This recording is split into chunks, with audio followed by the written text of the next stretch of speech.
usa ka senior citizen na palgang patay sud sa comfort room sa ilang compound diha sa Talisay City. Nabantayan nga adunay daghang samad sa iyang lawas nga gituhuang pinaakan sa iyang iro.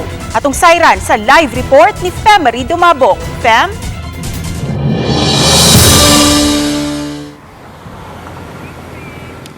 Ni Kanses sa inisyal nga pakisusi sa kapulisan gingong giunay sa pagpaak ang 63 anyos nga lalaki sa iyang binuhing iro. Ang iyang 5 ka mga binuhing iro ang gidakop o gikuha sa City Veterinary aron ipahimutang kini sa City Dog Pound. Naabtan pa sa GMR TV balitang bisda ka mga sakop sa City Dog Pound nga nakigyunok-danay sa mga iro sa biktima. Unang nasikop kining iro nga gidudahang maoy na maak sa biktima nga gilagway nga usa ka mixed Doberman ug Aspin. Ang biktima giilang si George Mayol, 63 anyos ulitaw. Ang napalgang ng lagom na galingkod sulod sa CR ug wala nay kinabuhi. Gilagway sa mga pulis nga duna kini mga pinaakan sa naong sa iyang tiyan ug sa dakadang parte sa iyang lawas. Nagisi-gisi usab ang shorts ni ini nga gilagway sa otoridad nga posibleng resulta sa pinaakan. Nadawa sa Talisay City Police ang dead person alarm pasado alas 8 ganihang buntag. Mga silingan na sa biktima ang nanawag, human nagduda sila kung nganong wala na nila igkita ang biktima sukad niadtong Lunes. Matod sa igsuon sa biktima nga Hulyo sa miaging tuig, 57 ka mga samad pinaakan ang naangkon usab niini. Na-rescue siya sa caretaker. Ila ko nung nabantayan ng usa ka ilang silingan doon, ma'am, is mga 2 to 3 days na wala magawas. So atong police nag-imbestiga. Initial nga findings is siguro na sa napaakan sa iro ba. Sa una kay gibugno man sa siya siyang iro. Kana gyapong iro nadana sa ospital pud. Yeah. Akong gibadlong, gi-advisean ako siya nga i-dispatcher na turn over na sa City Pound. Gingong gitambagan na ang biktima sa iyang kabanay ug mga higala nga ipadala sa dog pound ang iyang mga irong binuhi. Maugya po na nga iro ang karon na. Oo.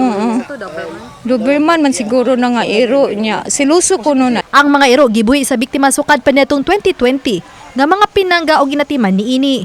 Apan giangkon sa kani caretaker sa ilang compound nga may higayon nga mabunalan kini kay mamugno sa ubang mga iro.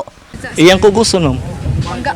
Pinangga kanya. Kung amo siyang badlongon sir, buhi na ng iro sir, basi pakal ka siya. Kami may iyang ko nun. Times kaya nadapatan ang mga iro. Usahay ma'am, kanang magbugno na silang 4 o 5. Katong Doberman nakapaak niya, iya gitong bunalan kundi kanang bubuwag tubig. Yawag sa kapulisan ng pamilya nga ipaubos sa autopsy ang patayng lawas sa biktima pagsuta kung unsa gyud ang hinungdan sa kamatayon niini ug kun wa by foul play. Apan ang pamilya ang di nabuot pa nga ipa-autopsy kini. Samtang ang Talisay City Veterinarian nagtuo nga dili rabies ang namatyan sa biktima. Ang ganag yung tao, dili na siya mamatay dahil kung may rabies. Imutik naman na siya incubation period mo. So unless kung ang attack sa iya lahi, namatay siya dahil sa attack, basig na siya sa mga vital organs niya na attack. Usually, makita ang symptoms mga 2 to 4 months kasagaran diha. Nangyat ay mga recorded sa tuwang kung anya po yung after ng tuig.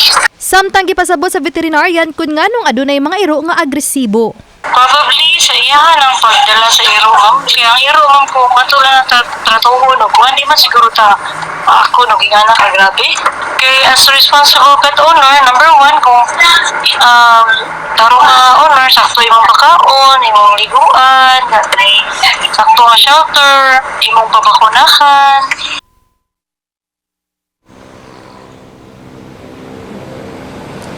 Nick Anses kay World Rabies Day karon ang Talisay City Vet ang nilusad og info dissemination ngadto sa mga tinunan kalabot niini. Samtang sugod pa lang nitong Setyembre, pagsugod sa Setyembre hangtod na sa bulan sa Nobyembre, aduna sila gipang schedule nga pagduaw sa 22 ka mga barangay sa tibuok dakbayan sa Talisay alang sa pagahimoon nga rabies vaccination ngadto sa mga binuhing iro.